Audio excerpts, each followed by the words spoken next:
Why do you want a friend? Is this because you are lonely? This is a good way to start the discussion with a Krishnamurti quote about loneliness. I want to talk about loneliness because it seems that all of us has experienced loneliness in some way or another, and especially now it seems that more and more people are feeling lonely, which is a shame, no? Because especially in our day and age of social media and people having a lot of friends, quote friends, and despite having instant messaging and the possibility of communicating with your friends and your family 24/7, despite that we feel lonelier as ever. What a shame. So, and personally also I'm quite introverted, and even though I don't need a lot of socialization, um, still I felt quite lonely in the past at some point in my life for different reasons. So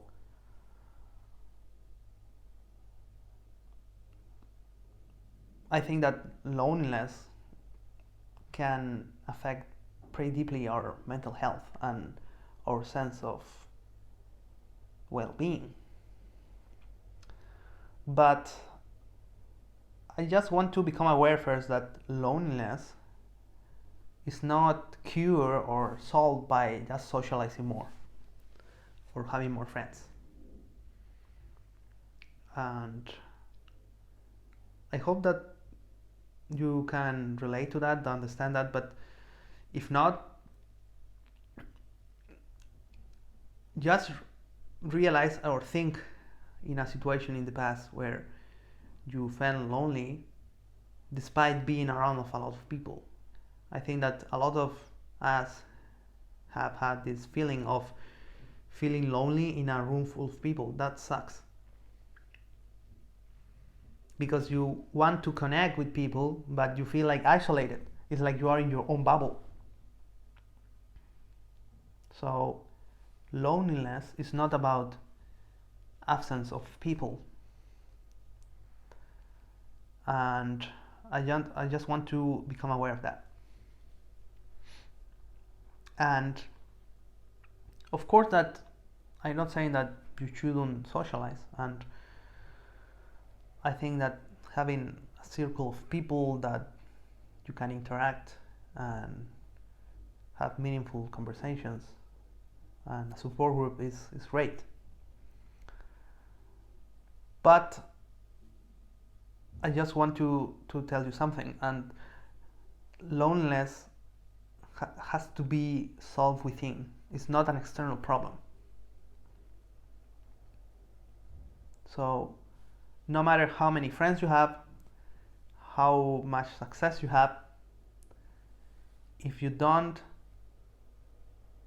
deal with the problem from the root, you will always at some point feel lonely.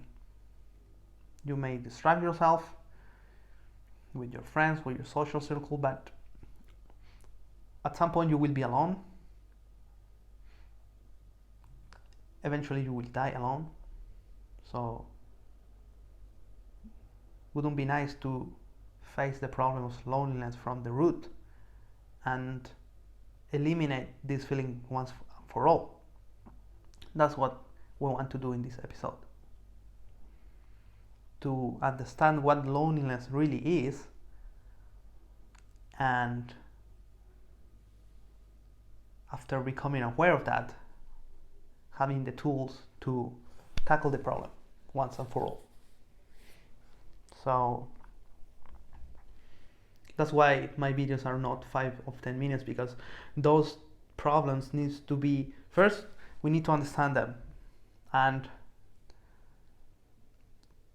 it's not just about telling you what it is. You have to go within and eventually discover by yourself. All what I'm doing here is to give you pointers so that you can see by yourself what I'm talking about. Loneliness is a very personal experience, and maybe you feel it different than the way I felt. So you have to figure out by yourself what I'm talking about here, and I hope that this can be useful to so that you can do the work, because again, this is personal development. Okay, so first we need to understand what loneliness is. And we know that it's not being around people, or not having friends, or not having a partner. Loneliness is a feeling, it's a sensation. You may feel it in your chest, in your stomach, I don't know, but it's a feeling. You feel it in your body. I want you to become aware of that. Maybe now you are feeling lonely, so this is easier. Yes, I just want you to become aware of what you are feeling without any labelings, without any thought, just the sensation. And I want you to accept it and not reject it, because emotions are just emotions. They are not good or bad. So that's the first step, to realize that there is a feeling that you call it loneliness.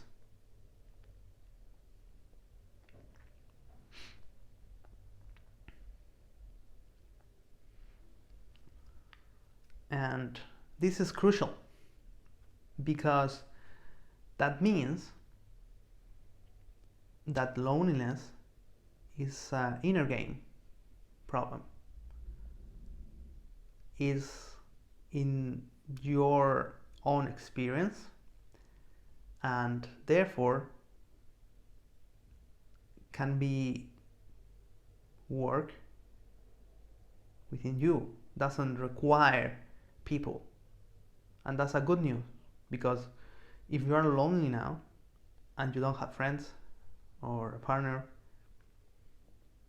then it's good news, because that means that you can tackle this problem yourself without any external source.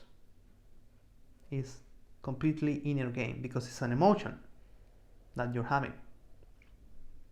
Of course, you may say, well, I feel emotion because I don't have friends, but that's an assumption. We have to go and try to peel the layers, okay? And personally, again, I said that I'm quite introverted, so I usually don't need to have many friends or stuff like that. But still, at some points during my life, I felt quite lonely, and it feels very bad. Somehow, for me, at least, that's all can I say, no? I felt that I couldn't connect with others, and that I couldn't fit in whatever social circle I was, like in university or whatever. I felt I was like different from other people, and not in the sense of being like I'm better, but I just felt that I didn't share the interests of other people around me. So I question myself, what's wrong with me? Because I mean, if you cannot connect with people because you don't resonate with them, usually what you do, instead of questioning others or questioning what's wrong with them, you question what's wrong with me, right? And this questioning, this worrying starts to creep in your mind, and eventually develops this feeling of loneliness. I want to become aware that if you were completely fine by being by yourself or being who you are, you wouldn't feel lonely. That's the ultimate goal of this personal investigation. And also, I felt that my life was boring because personally I live a quite minimalistic lifestyle. I used to say that I live 80% of the time like a monk, and 20% of the time I enjoy the pleasures of life. Sorry. And for me, that's a good balance. You may, of course, that may not be the best for you, but for me, it works really well to have a very sort of Spartan lifestyle most of the time. And because then when you do have the opportunity to enjoy the pleasures of life, you really enjoy it. Like, for example, my food is extremely simple and bland, the food I cook, and also because I'm lazy. But when I go to a restaurant to enjoy a nice food, it feels really great. It's awesome. While if you eat fancy food all the time, it loses its value, right? So for me, that's what works well. But of course, that most of the people don't live that way. So I felt like, oh my, I mean, everybody is partying, everybody is having fun, traveling a lot, and I'm not doing any of that. So I felt like my life was boring and not interesting. And that creates insecurity within you. Your self-esteem goes down, and you try to, at least in a sense, I didn't want to show up my true way of living because I was afraid of being seen as boring. So I wasn't open about this. So maybe you can relate to that you don't want to show your true self in a sense because you may be afraid of being ridiculed or just not having the approval of others. But let me tell you something, and this may be a hard pill to swallow, but it's very liberating. And the thing is that no matter what you do, most of the people won't find you interesting. And that's perfectly okay. Think for a moment, even most famous people, celebrities. Personally, I found most of the people like quite shallow and I don't relate to them. Maybe you too, I don't know.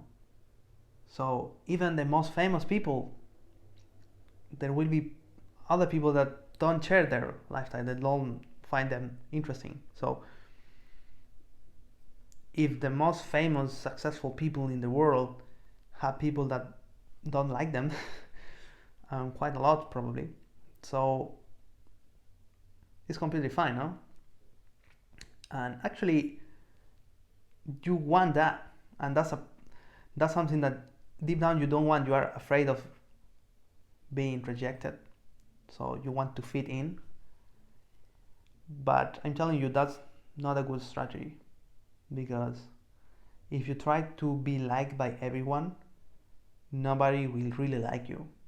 And what you want in life, I think, or at least what I want in life, is to have a small group of people that really, really like you, that love you, and the rest you don't care, because you don't care about these people. So why should you worry about them? That's what this is about. And this sounds nice in practice, like yeah, of course, but you are afraid of that. Otherwise, you would be doing it, no? And there are two main blocks of why you feel lonely and why you cannot have meaningful connections. Because again, here let me be clear, I'm not telling you that you should just ignore people and become a monk or a recluse. It's about being perfectly fine with yourself, being perfectly happy with yourself, but also having people around you that you like to spend time with, not just people that because they live close to you, because it's what it is, or are your friends from high school or from the kindergarten, I don't know. You see? So the two problems are inauthenticity and neediness. So if you are lonely now, you don't have a lot of or true deep friends or partners, is because you are inauthentic and needy. So we are going to go one by one and try to explain you why, because you may say, let's start with inauthenticity, and you will be saying, but I'm authentic. No, I mean, okay, yeah, there are people that, yes, of course, those celebrities are inauthentic, and yeah, those people that wear makeup or whatever, yeah, those are inauthentic, but I'm authentic. No, you're not. You're not. I also believe this shit. So, and let me explain you why you are inauthentic. But again, don't take this as an attack. I'm not attacking you. I don't want to hurt your feelings. Rather, I just want you to become aware that authenticity is key. And if you're struggling with loneliness, it's because in some sense you are inauthentic. So let me give you an example about that, because for me, again, if you're introverted, maybe you can relate to that. I always been like this sort of independent person that doesn't need validation from others or doesn't care too much about people. I mean, there was a period of my life where I had this attitude of fuck people, I don't care about people, but deep down there is fear there. And let me explain you why. Because this is a vicious circle. If you are like now you feel like you don't care about people, this is a protection mechanism. You are trying to cope with the fact that you don't have friends or you feel lonely, and that in a sense is natural because we don't want to suffer. Nobody wants to suffer. Nobody wants to feel not inauthentic, but not good enough. So we create this protection mechanism, these masks.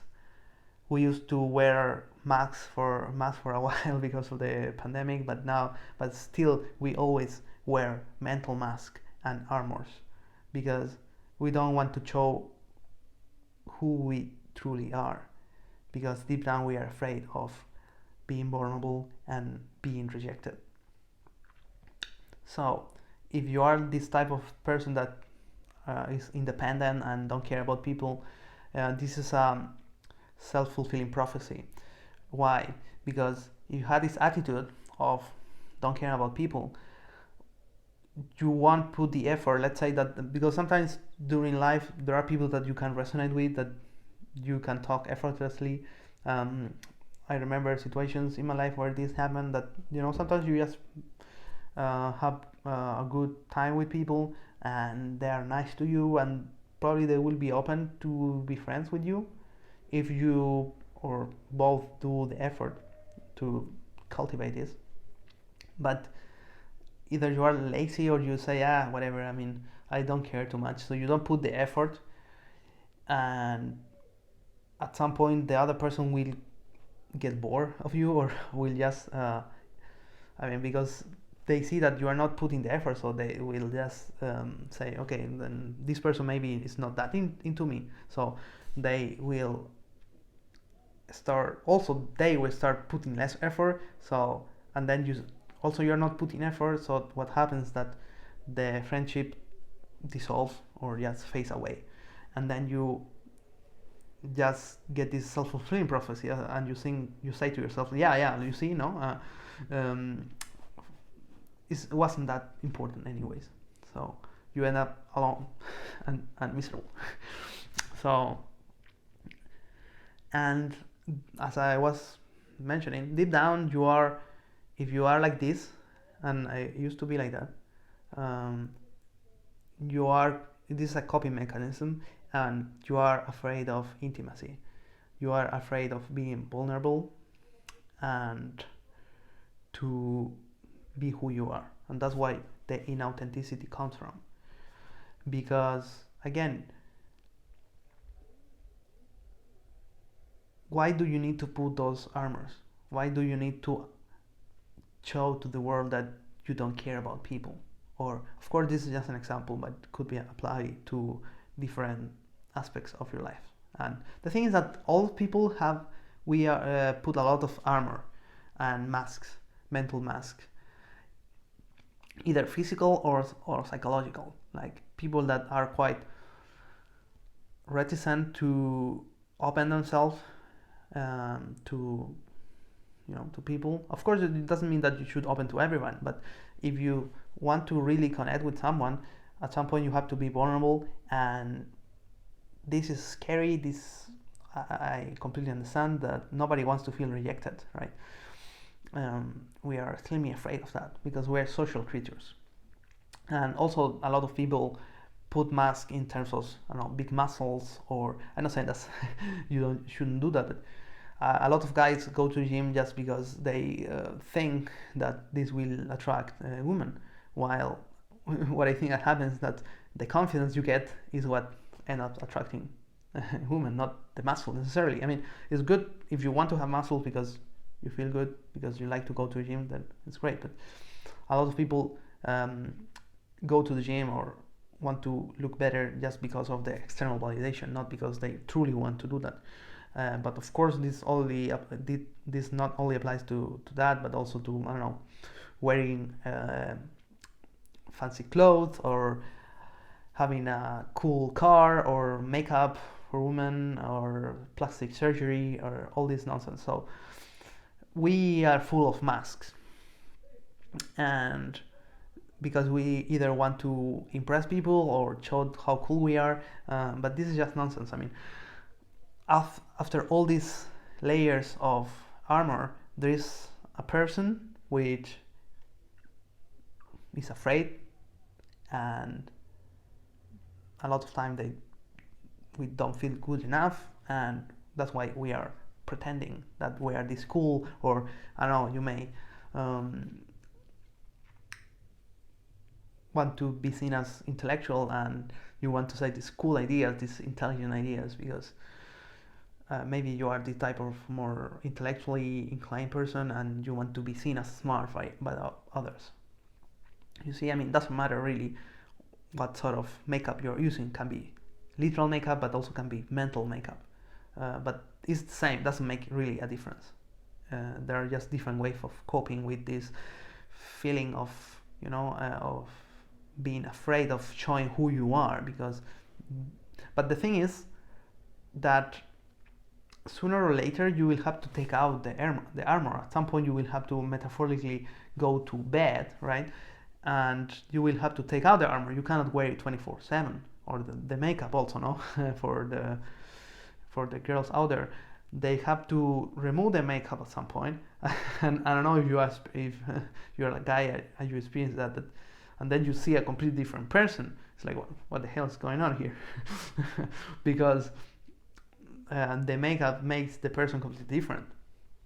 And this is exactly the same, no? And not only applies to makeup, but all these armors or masks we put, at some point you have to remove them if you want to connect with people.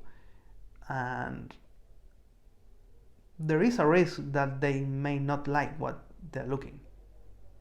And the thing is that this will happen sooner or later. I mean, there are a lot of relationships that start and they spend months or years with this facade, with this farce, and then they realize, oh shit, that this person is completely different to what I believe this person was. Sometimes they get even married, and once they're married with the contract, then they show who they truly are, and can be quite nasty. So, but sooner or later you will have to face the truth, and maybe ugly. So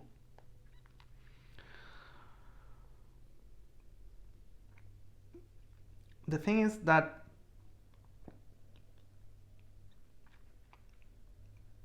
if you feel like you are not good enough, or your self-esteem is quite low, and that's why you put those layers of inauthenticity, deep down this boils down to your beliefs of who you think you are. And I will do a special episode about beliefs, because I think that this with fear are one of the most important personal development topics out there. Who you think you are is based essentially on beliefs. There is your personality, but also your vision of the world is based on beliefs. I want to become aware of that. And beliefs here is, I'm not just referring to religious beliefs, but belief is really anything that you haven't really experienced in your personal life. So it can be quite anything. And I'm not going to go into details here, but if you believe you are not good enough, or you are boring, whatever, the thing is that maybe this belief, I want you to ask yourself when this belief start. Maybe you can remember one situation in the past where someone told you are boring, or you just believe it because you don't fit.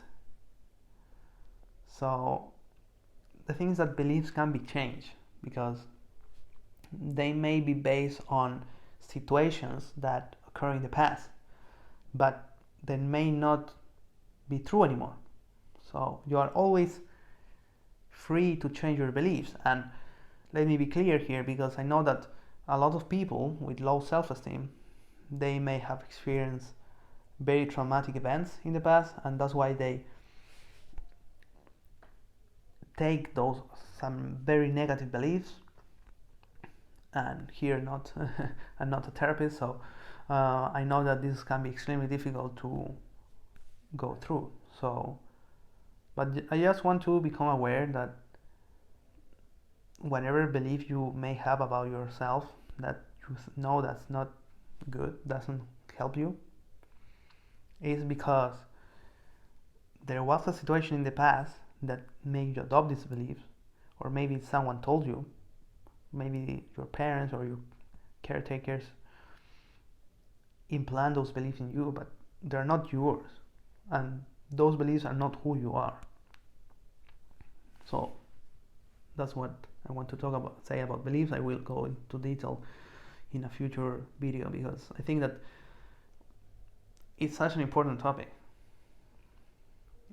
I talk about beliefs quite a lot already in the fear episode, for example, because that's what makes you who you are, and basically all the suffering you are experiencing, all the pain comes from your beliefs. That's in a nutshell. So let's move to the second big block here regarding loneliness, and is that you are needy. And what do I mean by being needy here? Needy for me means approval seeking. So it's a very broad term. So, but it's a little bit tricky. So let me explain what do I mean by that. Because again, you may say, yeah, I'm not needy. Well, this usually is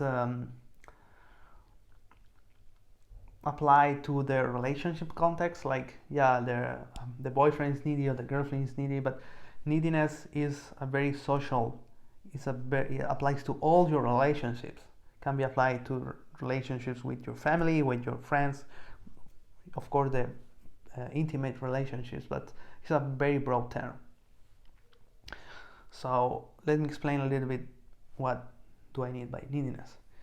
And again, you may say I'm not needy, but I want to ask you a question, and this will determine whether you are needy or not. So the question is, can you enjoy social activities, quote, social activities, completely by yourself and be happy with it? So what do we mean by social activities? It can be traveling, going to cinema, to a restaurant, to museums, to an amusement park. Can you do those activities, or have you done those activities alone, and did you enjoy them? If the answer is no, if you would find weird, for example, to go to a restaurant alone or traveling alone, then you are needy. I'm going to explain why. And also, if you are, I don't use social media anymore, but I know that a lot of you will use social media. And are you this type of person that needs to share everything that they do in their life? Or not necessarily everything, but they need this constant approval. Or for example, if you upload a post on Instagram or whatever, and you get like 0 likes or very few likes, do you feel bad about it? If the answer is yes, then you are needy.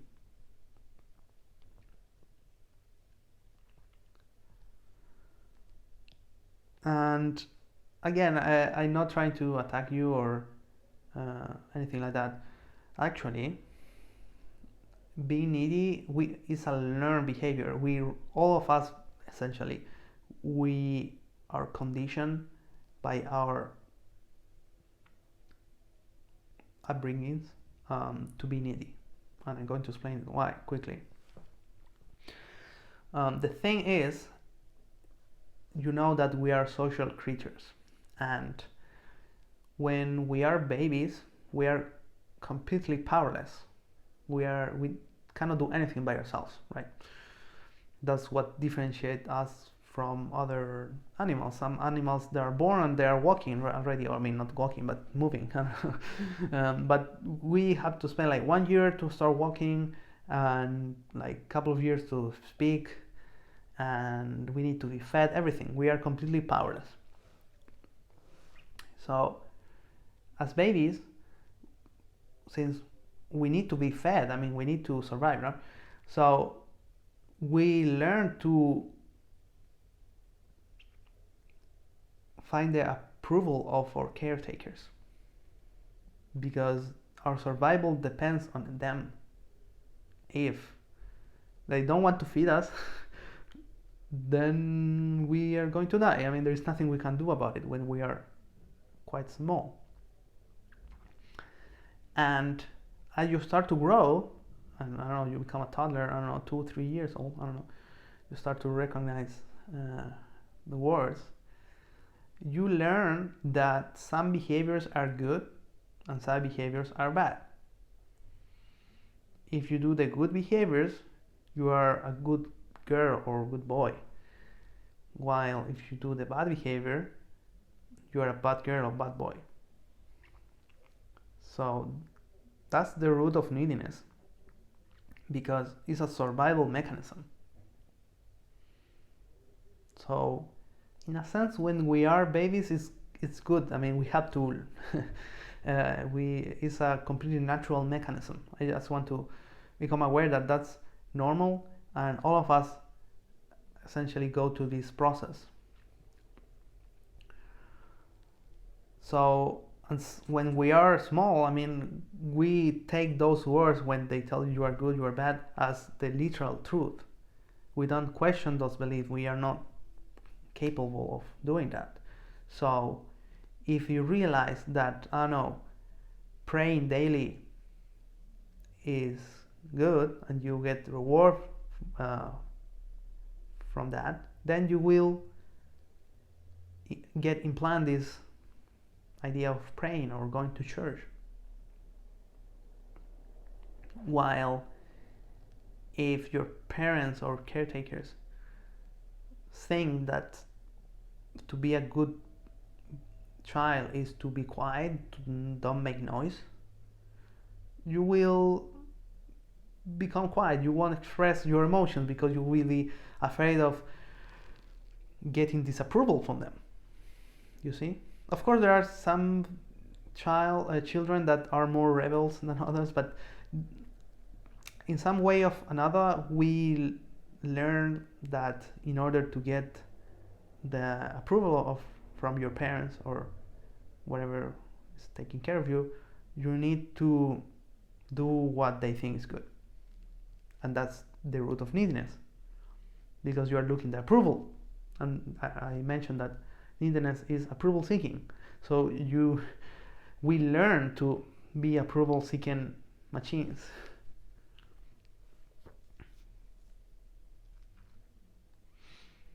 And the thing is that no matter what your caretakers, a lot of,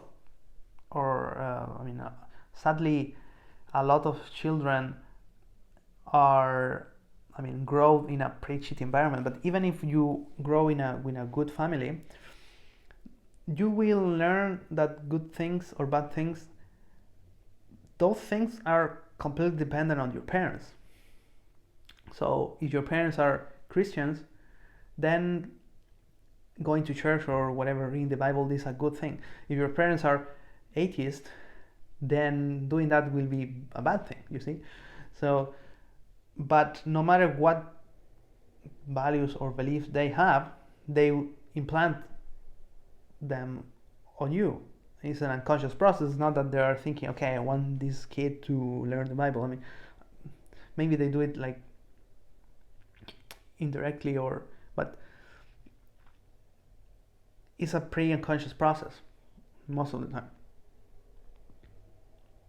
And no matter, there may be better or worse beliefs or values, but the thing is that no matter what they are, you end up adopting them, and you take them as the absolute truth.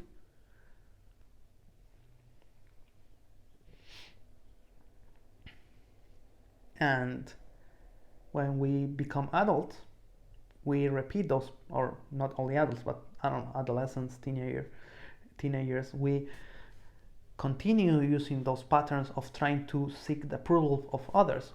But the thing is that when we are adults, we don't need the approval of others to survive, especially now in 21st century. Maybe when we were living in caves, in tribes, the approval was still necessary in adulthood, because the worst thing that could happen to you is that your tribe decide that you don't belong to them anymore, and you become socially isolated. Social isolation back then was essentially equal to death, because we couldn't survive alone. But now, 21st century, you don't need to grow your food. You don't need to, that's the good thing of society, that we have all these things in a sense, for granted. But the patterns of approval seeking that we learn as kids is still there. And that's the problem, because you didn't learn other ways of rewarding yourself, you see. So, and once you become an adult, being needy doesn't help you anymore, because it's more repelling than attractive. So that's the problem of neediness. And at this point you may say, okay, I'm on board. So how do I solve this problem? How do I become more authentic and less needy?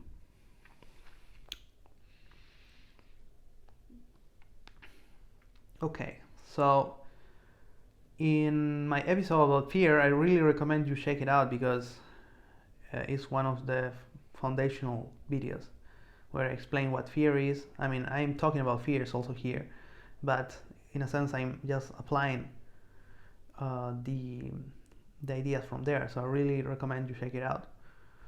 It will change your life if you take it seriously and you do the practices there. But I want to bring here one of the exercises that I mentioned there, that I call it the recursion exercise. And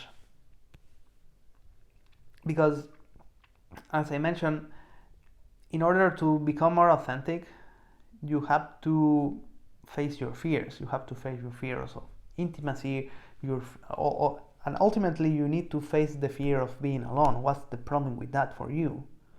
So there is a fear there. If you are lonely, probably you are afraid of being alone or being there forever. So we need to do the recursion exercise, and I will do an example now, a quick example, because the idea is that all your fears are based on beliefs and other fears, and those fears are also based on beliefs and fears. So it creates a tree structure, and if you do this exercise, you will end up with a list of beliefs about you and about the world, and those are the ones that you want to question. Because if you are afraid now of whatever, those fears are in your mind, and I claim that can be eliminated if you do the work. But deep down, those beliefs those fears depends on beliefs that you acquire at some point in your life. So the question is, do they serve you or not? And if they don't, then you have to throw them away. So let me consider an example of how do you do this recursion exercise. So let's say that you want to, you may ask yourself, okay, why I'm afraid of being lonely? Let's say that you don't want to be lonely, and you start asking yourself, okay, why I'm afraid of being lonely, or why I'm afraid of being inauthentic. If you are facing this inauthenticity problem. So from there, you will have beliefs and other fears. For example, if you are afraid of being alone, you have to ask yourself, okay, why I'm afraid of being alone? You may be afraid of being alone because, I don't know, you may believe that you will die alone, or because you believe that you need to have friends to be happy in life, or what did I write here? I don't know. Or for example, if you are afraid of being authentic, why you are afraid of being authentic? You may be afraid of being authentic because you may believe you are not worthy of love, or you may believe you are boring, or you may be afraid of rejection. That's a very prevalent fear among everyone. So you see, from every fear that you start, there will be beliefs that you have about yourself or about others, about the world, and other fears. And then you can repeat the exercise with the fears that pop up. So now you may ask yourself, okay, but why I'm afraid of rejection? That's a pretty deep fear, no? And then you will have another set of beliefs, another set of fears, and so on. And if you go deep enough and if you exhaust the tree, you will end up with a list of beliefs, just beliefs, because I mean, if all your fears are based on beliefs or other fears, then at some point you will reach the bottom of the tree, and you should just get a lot of beliefs. And that's the key, because now you have a list of beliefs that are the foundation of those fears. So now you can start questioning those beliefs. Again, this is not an episode about beliefs. I will do it probably next week.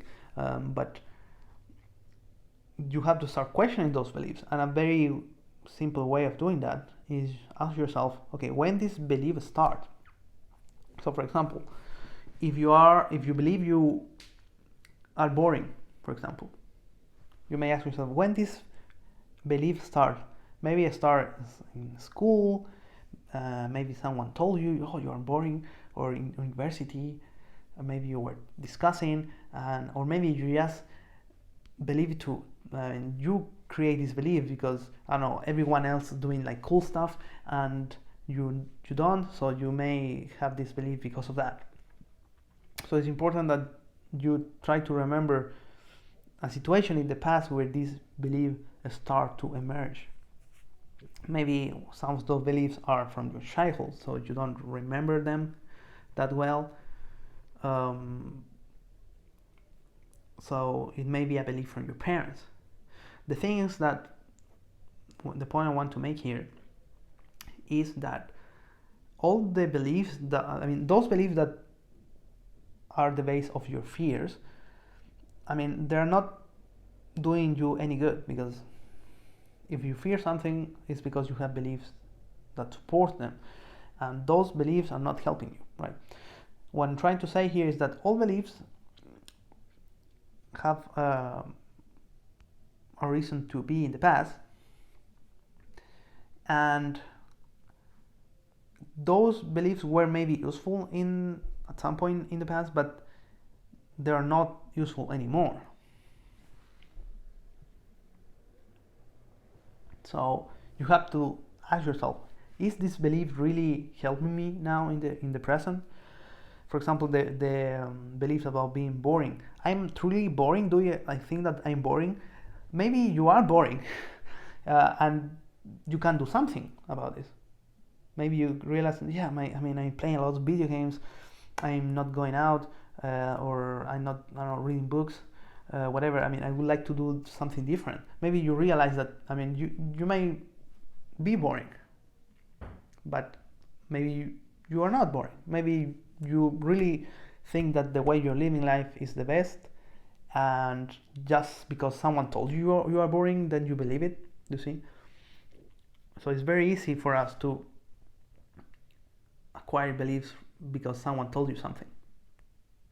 So it's very important to question those beliefs. Like, be really honest. There is a really compelling reason why this belief is true? Can I throw this belief away? That's the question. So that's for the authenticity problem. Again, I don't know what your beliefs are, so this is a very personal exercise. That's why we are doing personal development, because you have to see by yourself what your fears and your beliefs are. I cannot do this for you, but this is an example. So this recursion exercise is about really questioning your fears and your beliefs and going to the root of it. So it can be a very aligned exercise, in the sense that it can show you things that you may not be aware of, or you may be vaguely aware, but this exercise confronts you with the truth, in a sense. So it can be quite challenging, but very liberating if you do it properly. And how do we tackle the problem of neediness? So ultimately, you want to learn, because again, you learn to be needy, so you need to learn to be completely happy by yourself. And if you want to have friends, I mean, that's fine. I'm not saying that you shouldn't, but, and that's the paradox here, is that in order to have good relationships with people, you need to be able to be happy by being yourself. And that's why a lot of relationships exist nowadays, because people are so terrified of being alone that they just get stuck with whatever partner they have, maybe completely crap for you, not doing any good, but you are so terrified of being alone that you stick to this shitty relationship or friendships. A lot of people have the same friend from high school, from even kindergarten. Here in Germany, this is so common. I really find ridiculous that I mean, there is nothing wrong with that, but the thing is that people change. So maybe those friends were good back then, but now that you are an adult, maybe they're completely different, and you just are friends with them because is what it is. I mean, you're being friends and you don't know how to make friends because you're afraid. So it perpetuates the circle. So you have to learn to be completely happy by yourself. And how do you do that? So here, let me give you 2 practical exercises that you can apply. This is very practical. There is no theory here. The first one is to start doing social activities by yourself. Remember that I mentioned 2 aspects of neediness. One of them is that you are afraid of, you don't want to do activities that are considered social by yourself, like traveling. You may consider traveling alone, even not necessarily to a different, I mean, maybe like different city, or just exploring a new part of the city for the day, whatever. Going to the restaurant, I mean, I had this belief. I mean, whenever I go, if I went for dinner and you see someone alone, I don't know, maybe you can relate with that. You go and see someone alone and you feel like pity for the person, like, oh, poor guy, poor woman. I mean, why you should feel that? It's because you think this is not right, or the person is sad or is depressed. I don't know, and you may be very resistant to go for dinner alone in a restaurant. You may feel resistance. You may start to make excuses. No, but that's silly. That's boring. That's cringe. No, it's not. I mean, actually, it can be a very good experience, because usually if you go to a restaurant with people, you are talking, you are distracted, you cannot concentrate on the food. So just go do this exercise. Really, go to a restaurant, your favorite food, and go there by yourself and really enjoy it. Take it slowly, take it easy, enjoy the food, enjoy the taste, and be happy with that. And you may say, no, that's silly, whatever, but notice the resistance and notice the fear. You may be afraid of looking weird, that the people will look at you and say, oh, poor guy. Face the fear. That's what this is about. Face your fears and feel the pain. And check out my episode about fear. Really, it's so important that you do that. And the second exercise, that's also practical, is that try to not share everything with your friends. Let's say you have friends, or you use social media, and don't post any shit that you do in your life, or don't say every good thing that you do with your family, with your friends, with your partner. We have literally we get pleasure when we say the things we are doing with others. We literally release dopamine. That's pretty cool, no? It's pretty interesting that we get a lot of pleasure by just talking about what we're doing. For example, I haven't talked to anybody what I'm doing here. I could talk to people, but I know that this will trick my mind that I'm doing progress while I'm not doing anything. I mean, I'm not saying that you shouldn't say anything or not talk about anything or just become a hermit. No, but ask yourself whenever you want to share something with someone, and ask yourself, am I doing this because I want to get the approval of others, or the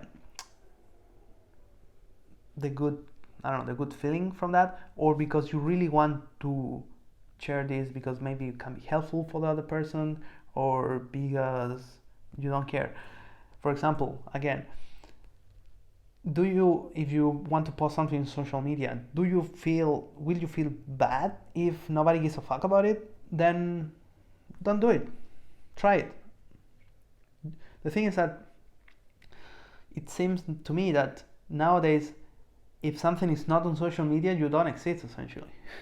Especially the younger generations that are completely fucked up, you know. But why this is the case? Why you need to take 100 photos if you travel to some place? You don't have to do that.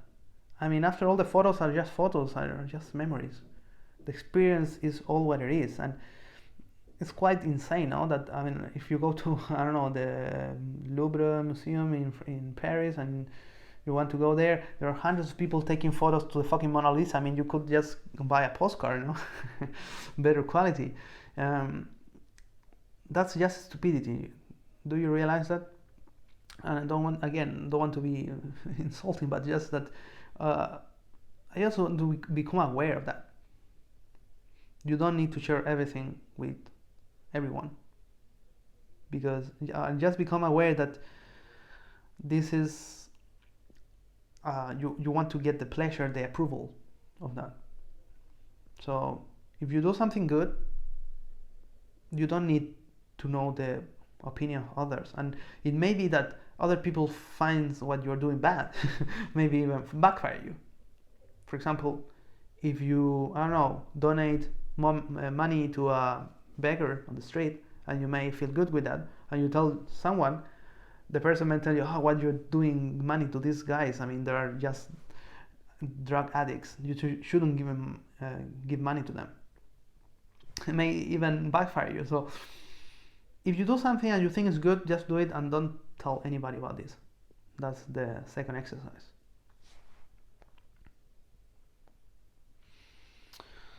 So, as I mentioned, ultimately you want to be happy by yourself, and if you do the work, hopefully you do it and you don't just mentally masturbate with this, and you become more authentic and less needy, something paradoxically will happen, and it's that people will be more attracted to you. The people, I mean, not everyone, some people will just find you cringe or whatever, but the people that like you will find you extremely attractive. And in a sense, it's paradoxical, because you learn to be happy by yourself, and then you realize, oh shit, now people want to talk to me. In the past, I want to talk to people, nobody gave a fuck about me. Now that I don't give a fuck, I mean, it's not that you don't give a fuck, but it's like, now that I can be completely happy about myself, now people want to talk to me.